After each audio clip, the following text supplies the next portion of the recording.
ठीक है। तो पुनर्जागरण का शब्द का अर्थ क्या होता है? अगर मैं साधारण शब्दों में पूछूं तो पुनर्जागरण मतलब क्या सोचेंगे हम कि पुनर्जागरण से हुआ क्या?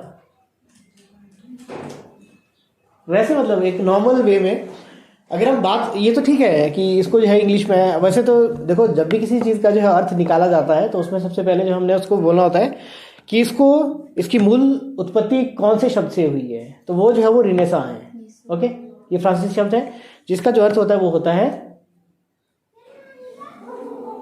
क्या होता है? हाँ, पुनर्जीवित होना। ठीक है, अब पुनर्जीवित होना ये तो ठीक हो गया, अर्थात जैसे कि इसमें मतलब एक कोटेशन इसमें ये भी है कि मध्य युग में धर्म के ठेकेदारों ने मानव बुद्धि को गुलाम बना रखा था, तो मानव बुद्धि का इस गुलामी की जंजीरों से मुक्त होना ही पुनर्जागरण है। ठीक है, तो साधारण शब्दों में ये क्या है? ये एक बौद्धिक विकास है, ये तर्कशील चिंतन का एक माध्यम है।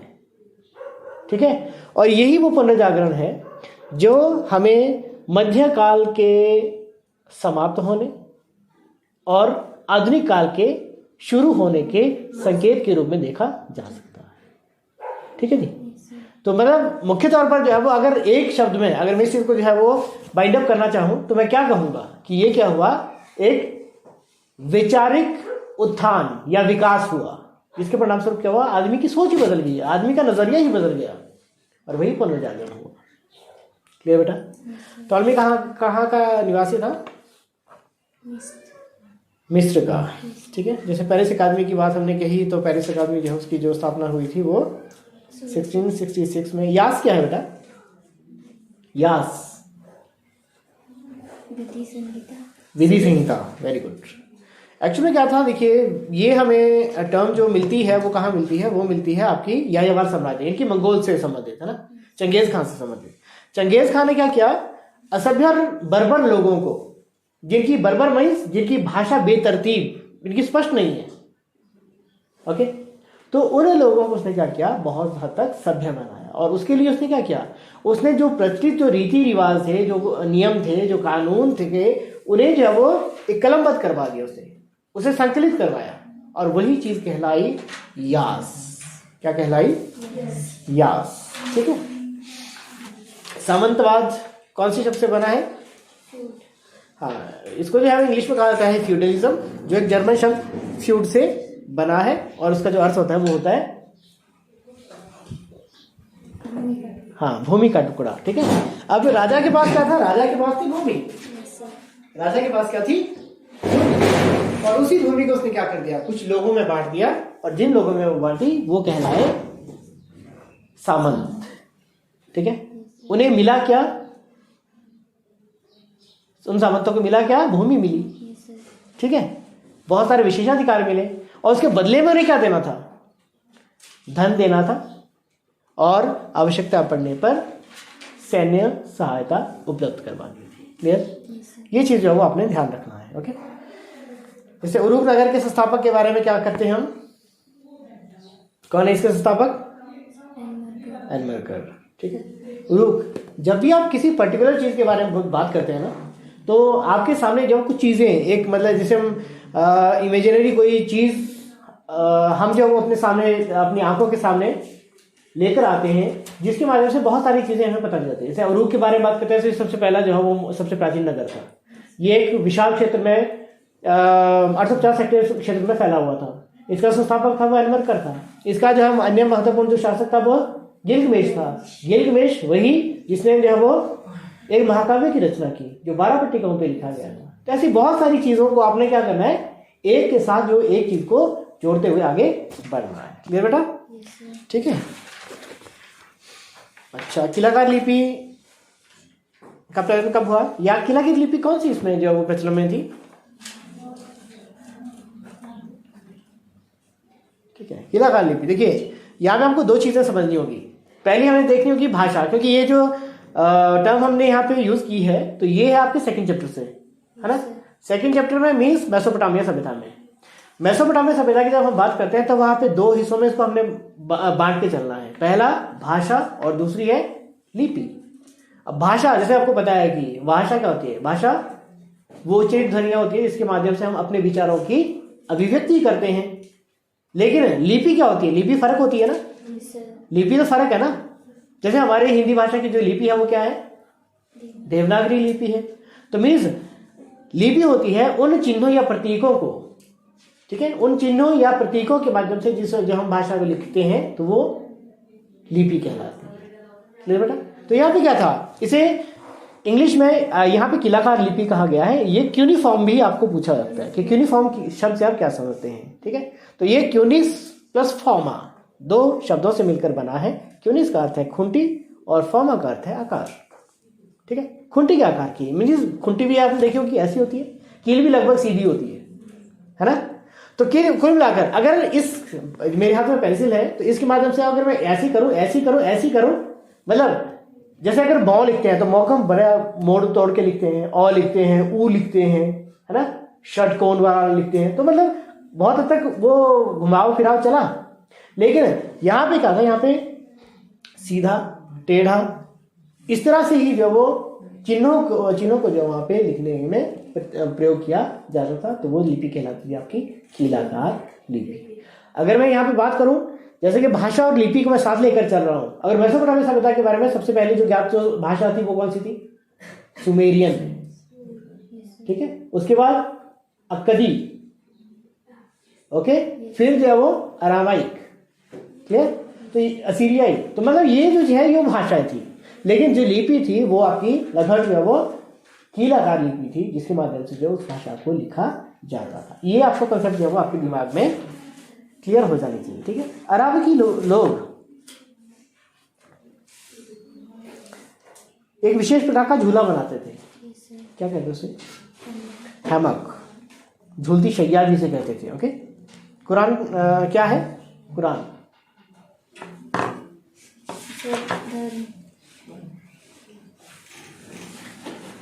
नेहा बताएगी कुरान क्या है। हाँ, इस्लाम की क्या, पवित्र ग्रंथ, इस्लाम के पवित्र ग्रंथ का नाम है कुरान, ठीक है। और 750 ईस्वी में इसका संकलन हुआ था। इसमें 114 अध्याय हैं, ठीक है। उन्हें सूरा कहा जाता है। और इसका जो क्रम होता है, इनकी पहला जो अध्याय है वो सबसे लंबा है, और निश्चित रूप से इसी क्रम से आधार पर इनकी सबसे छोटा पहला सबसे अंतिम जो अध्याय इनकी 114वां वो सबसे छोटा अध्याय है। इसे अरबी भाषा में लिखा गया है, क्लियर। ऐसा आपके पास जो एक मतलब एक पूरी पहचान होनी चाहिए किसी की भी रिगार्डिंग, है ना, किसी भी चीज के रिगार्डिंग, ओके। मंगोलों के दो मुख्य व्यवसाय क्या थे, इंका सभ्यता के संस्थापक कौन थे, बता सकते हो कि इसका जो सर्वाधिक प्रसिद्ध शासक कौन था, पंचकुटी इंका, ठीक है। मतलब एक ही चीज में आपने जोड़ना है बेटा, ठीक है। हर चीज को आपने उसी से ही जो है वो रिलेट करना है, ओके, ठीक है, very good. Next, very good बेटा, चलिए नेक्स्ट बैठ जाइए। और आपने बाकी ने क्या करना है, जो मैं क्वेश्चन पूछते जा रहा हूँ ना, आपने अपनी कॉपी में उन क्वेश्चंस को नोट करते जाना है। अगर आपने वो फेयर कॉपी में लिखे हैं तो वेल एंड गुड, अदरवाइज उन क्वेश्चंस को आपने कल के लिए लिख के लाना है, ठीक है बेटा। अच्छा जी, यहाँ से है ना, चार्ल्स डार्विन की पुस्तक का नाम क्या है बेटा, on the origin of species, ठीक है। ये कब प्रकाशित हुई थी, 1859 में, है ना। प्राइमेट्स कब अस्तित्व में आए, 360 लाख वर्ष की, ठीक है। अगर मैं ये पूछूं कि होमिनिड्स कब आए, तो 56 लाख वर्ष की। तो होमिनिड्स कब आए, इसको तो आपने याद से रखना है ना। सबसे पहले 360, फिर 240, फिर 56, है ना। 360 में जो थे वो प्राइमेट्स थे, 240 में आए वो होमिनॉइड्स आ गए, फिर उसके बाद होमिनिड्स आ गए। होमिनिड्स जो है वो दो भागों में बढ़ता है। पहला है आपका ऑस्ट्रेलोपिथेक्स और दूसरा है होमो, जीनस होमो, ओके। अच्छा जी, टेरा माटा गुफा क्या है, इसकी छत घास फूस से बनी होती थी और इसके किनारों के लिए पत्थर का प्रयोग किया जाता था। ठीक है, एक इसमें बताया गया है आपकी कार्बन 14 विधि, तो वो क्या है? कार्बन 14 विधि वह विधि है जिसमें भौतिक शास्त्र या वैज्ञानिक किसी वस्तु की आयु को निश्चित किया जाता है। किसकी वस्तु? कैसी वस्तु मतलब? कोई भी, जैसे लोहे का टेबल है ये भी नो सर, प्राचीन। किसी भी सजीव वस्तु है ना, वो आपका कोई जीव हो सकता है, वो कोई पेड़ पौधे का कोई अंश हो सकता है, उसकी आयु का पता है। क्योंकि क्या होता है, प्रत्येक जीवित प्राणी में एक परमाणु कार्बन 14 C14 कार्बन 14 नामक परमाणु तत्व जो है पाया जाता है, और उसकी मतलब जीवन अवधि समाप्त होने पर वो जो है निरंतर और एक क्रमिक रूप से घटता चला जाता है, और उस आधार पर जो उसकी वास्तविक आयु का पता लगाया जा सकता है। गिलगामेश का महाकाव्य, ये कौन, गिलगामेश कौन थे?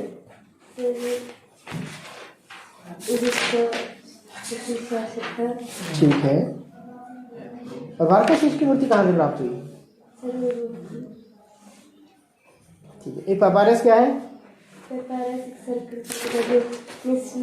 मिस्र में एक नदी के पाया जाता है। हाँ बेटा, जो आप, अगर आपने ये क्वेश्चन नहीं लिखे हैं, वैसे भी आप लिख लें तो ज़्यादा बेहतर है, कम से कम क्वेश्चन तो आप लिख ही सकते हो।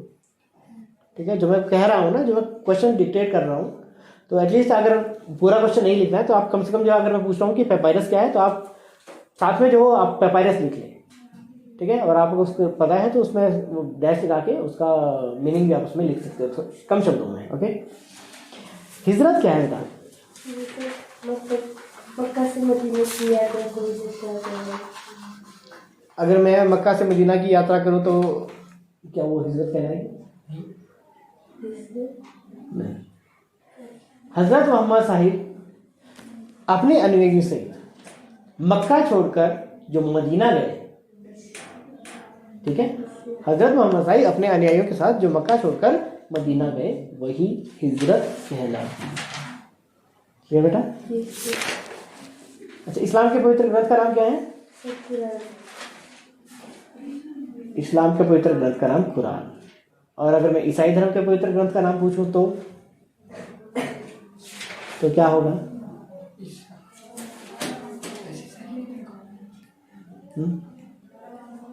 ईसाई कौन होते हैं? वो है बाइबल। ठीक है, हमारे होते हैं मंदिर, मोहम्मद के, मुसलमानों के होते हैं मस्जिद, और जो हैं सिखों के तो गुरुद्वारे हुए, और ईसाइयों के क्या होते हैं? जैसे हमारे मंदिर होते हैं, उनके क्या होते हैं? ओरिजी गए हैं कभी? रिज पे गए हो? वो एक बड़ी सी बिल्डिंग है, चर्च। ठीक है, क्या है वो?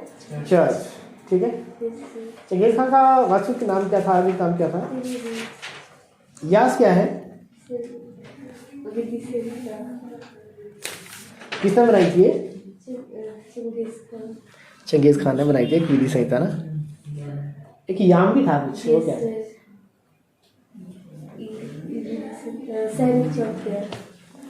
हाँ ठीक है, ये क्या था? सैनिक चौकियां। ठीक है, इसको सैनिक टुकड़ियां भी बोल सकते हैं। अच्छा, मध्यकाल में यूरोपीय समाज के कितने वर्ग थे? टीथ और टेली शब्दों से आप क्या समझते हैं? टीथ क्या है?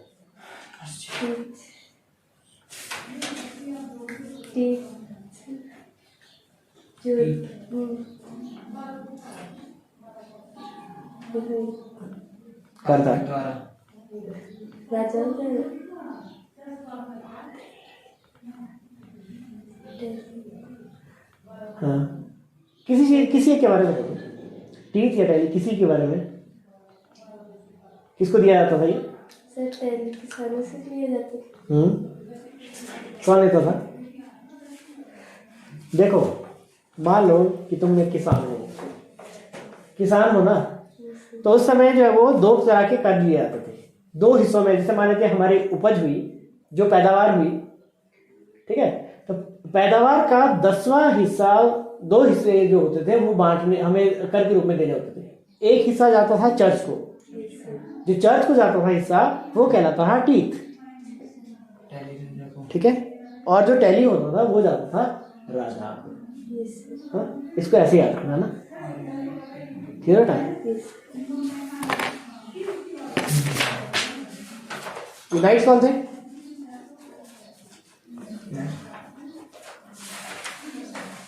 नाइट्स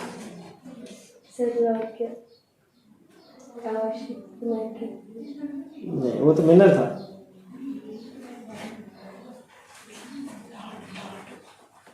देखो सामंतों की अलग अलग श्रेणियां थी। सबसे ऊपर बड़े सामंत होते थे, है ना, उन्हें लॉर्ड, ओवर लॉर्ड, है ना, इस प्रकार के शब्दों से उनको पुकारा जाता था। फिर उसके अधीन लॉर्ड का आवास क्षेत्र इनके है वो मेनर में होता था, है ना। तो एक्चुअली में क्या हुआ कि पहले जो ये सामंत होते थे ना, सामंत जो थे उनके अधीन होते थे मुख्य तौर पर किसान। वही किसान लड़ने भी वही आते थे, है ना, सारे का सारा कार्य भी वही करते थे। लेकिन जैसे जैसे इन सामंतों के आपसी युद्ध बहुत ज्यादा बढ़ गए ना, आपसी बहुत ज्यादा बढ़ गए, तो स्थिति में क्या हुआ, इनके लिए बहुत मुश्किल हो गया। अब आप खुद अंदाजा लगाइए कि अगर हम किसान हैं, है ना, जब हम किसान हैं तो एक तरफ जो फसल की बुआई का और कटाई का टाइम हो और उसी समय युद्ध भी छिड़ जाए, तो स्थिति में हम बुआई कटाई करेंगे या युद्ध करने जाएंगे? मुश्किल काम है। तो इसीलिए क्या हुआ, एक नवीन सामंतों की एक नवीन वर्ग का उदय हुआ। वही वर्ग कहलाता था नाइट्स। क्या कहलाता था? ये योद्धा वर्ग था, मतलब इनको योद्धा सामंत भी कहा था, ठीक है। जैसे कि लॉर्ड, इनकी जो बड़ा सामंत था उसके अधीन जो क्षेत्र होता उसको कहते थे मेनर। यहाँ पे उसके अधीन, इनकी लाइट्स के अधीन जो आने वाली भूमि को कहते थे फीफ। क्या कहते थे? फीफ। ओके। ये मोनालिसा का चित्र किसने बनाया है?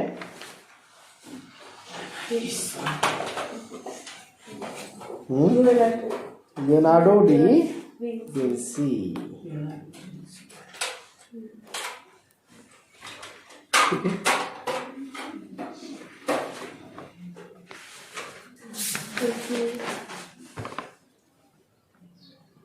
कम क्या?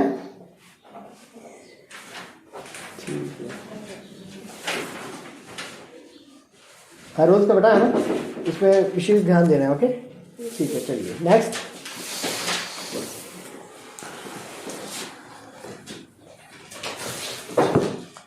पृथ्वी की उत्पत्ति कब हुई? 4.7 करोड़। ये चार्ल्स डार्विन की पुस्तक का नाम क्या है? प्राइमेट्स अस्तित्व में कब आए? 7 लाख। अंतिम हिमयुग कब आया? 25 लाख। ये 28 है कि 25 है? 25 है। ठीक है। टेरा माटा ऑस्ट्रेलोपिथेकस कब अस्तित्व में आए थे? कब?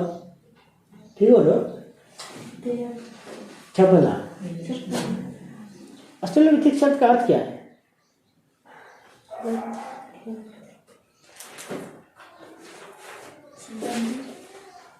ऑस्ट्रेलोपिथेकस 2 शब्दों से। ऑस्ट्रेल का अर्थ है दक्षिणी और पिथिकस का अर्थ है बंदर। तो इस प्रकार से जो वो इसका जो शाब्दिक अर्थ हुआ वो हुआ दक्षिणी बंदर। ये एक चीज जो है हमें बताती है कि अभी तक जो भी यहाँ पे जो प्रजाति अस्तित्व में आई थी उसे पूर्ण रूप से अभी मानव की श्रेणी में नहीं रखा जा सकता, क्योंकि इसके अधिकतर जो विशेषताएं थी वो किससे मिलती जुलती थी? वानरों से मिलती जुलती थी। अब अगर मानव की बात करते हैं तो मानव शब्द किसके लिए सबसे पहले प्रयोग हुआ? मानव। जैसे ऑस्ट्रेलोपिथेकस हो गया था कि बंदर, इसके आगे वाली प्रजाति कौन सी थी? होमो। होमो का अर्थ क्या है? यस, मानव। ठीक है। देखिए सीधा जैसे दिन रात होती है, रात के बाद दिन होता है, तो उसी प्रकार से यहाँ पे ऑस्ट्रेलोपिथेकस और जो होमो की जो प्रजातियां हैं वो एक दूसरे के मतलब आने का या होने का संकेत जो है वो हमें यहाँ पे बयां करती है। ऑस्ट्रेलोपिथेकस इनकी उसमें ज्यादातर विशेषता किसकी थी? वानर की थी। लेकिन जो होमो अस्तित्व में आए वो किसमें थे? मानव में थे। किसमें थे? मानव में थे। बेटा ठीक है। होमो का अर्थ ही लातिन भाषा का शब्द है और इसका अर्थ ही होता है मानव। फिर इसकी 3 प्रजातियां भी हैं। जो हम है, इनकी हम जो है आधुनिक जो मानव है, उसका साइंटिफिक जो नेम है वो भी होमो सेपियंस ही। गुणों के आधार पर उसको 3 हिस्सों में बांटा गया है। आपने याद रखना है, होमो हैबिलस वो औजार बनाने वाले थे, होमो हैबिलस औजार बनाने वाले थे, होमो इरेक्टस खड़े होने वाले, और होमो सेपियंस जिसमें विशेष तौर पर बुद्धि का समुचित विकास हुआ, मस्तिष्क का विकास हुआ, और उसी आधार पर वह समझदार या बुद्धिमान मानव बन गया। क्लियर है? मेसोपोटामिया शब्द का अर्थ है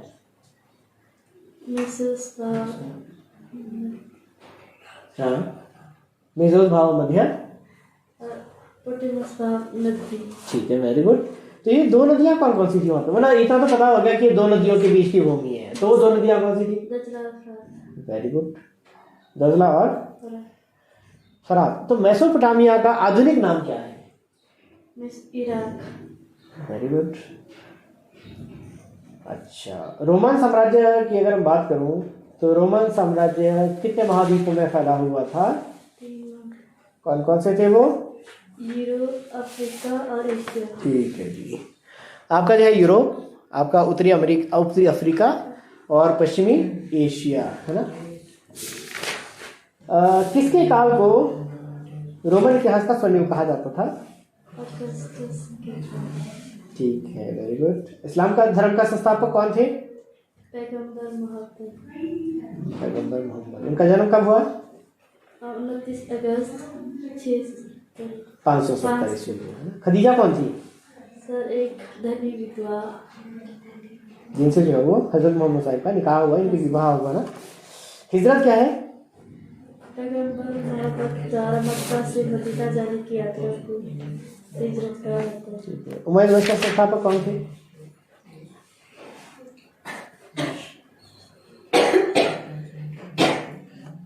ये खानाबदोश लोग कौन थे? जो एक स्थान दूसरे स्थान में जाते थे। हाँ, ये खानाबदोश यायावर भी हम लगभग यही हुए ना। यायावरों के कोई प्रसिद्ध, किसी प्रसिद्ध नेता का नाम बताइए।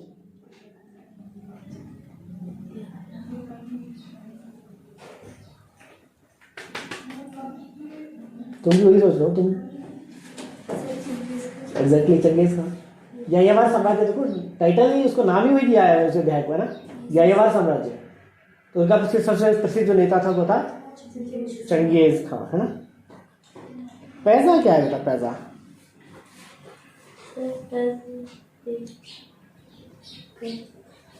पैसा एक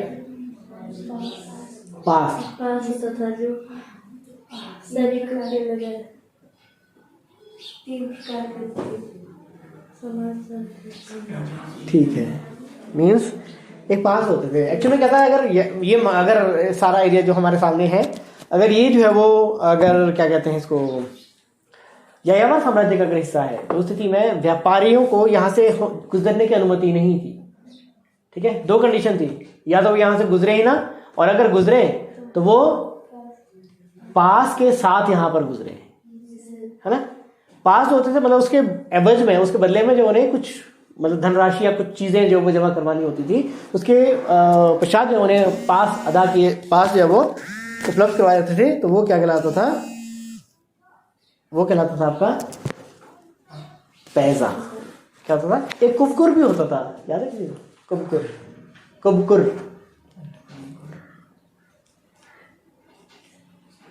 देखिए, सबसे पहले हमें देखना पड़ेगा किसी भी साम्राज्य की, किसी भी शासन की अगर हम बात करते हैं, तो वहां पे 2 चीजों पे विशेष ध्यान दिया जाता है।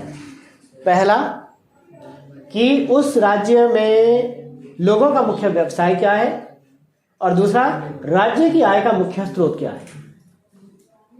ठीक है, और अक्सर देखा ये जाता है कि जो ज्यादातर जो मुख्य व्यवसाय होगा लोगों का, वही राज्य की आय का मुख्य स्रोत भी बन जाया करता है। जैसे अगर हम यायावर साम्राज्य की बात करते हैं, तो वहां पे उनका मुख्य व्यवसाय क्या था? पशुपालन, है ना, पशुपालन। तो राज्य की आय का मुख्य स्रोत भी वही होता था। ठीक है, मतलब इसको हम तो कुबकुर एक प्रकार का कर होता था जिसमें व्यक्ति अपने पशुधन का एक हिस्सा जो है वो राज्य को दिया करता था, वही कहलाता था कुबकुर। क्या कहलाता था? ठीक है बेटा। पीठ क्या है? ठीक है। टैली क्या है?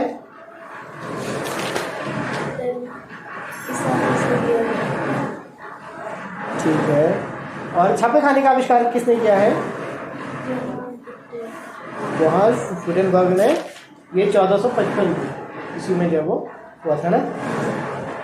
पढ़िए बेटा। अच्छा, मार्को पोलो कहाँ का यात्री था? इसे यात्रियों का सरताज भी कहा जाता है, इटली के वेनिस नगर के ये रहने वाला था। ओके। अच्छा, उसके बाद है तो ये हार्नेडो कॉर्टेस कौन था बेटा?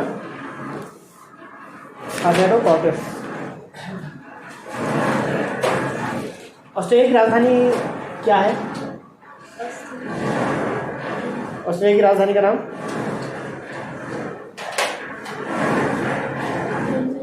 कैनबरा। क्या है? कब बनाई गई थी?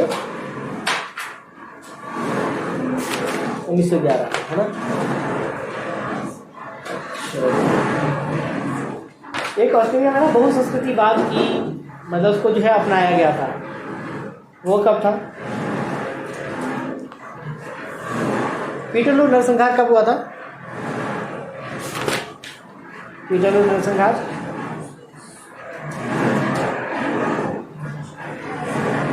1819 ऐसे याद रखो।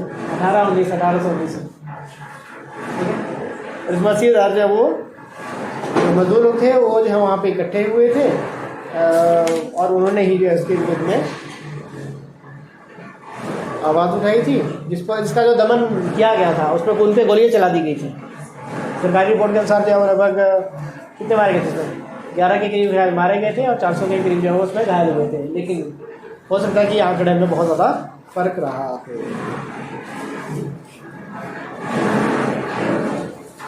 ठीक है, बैठ जाइए।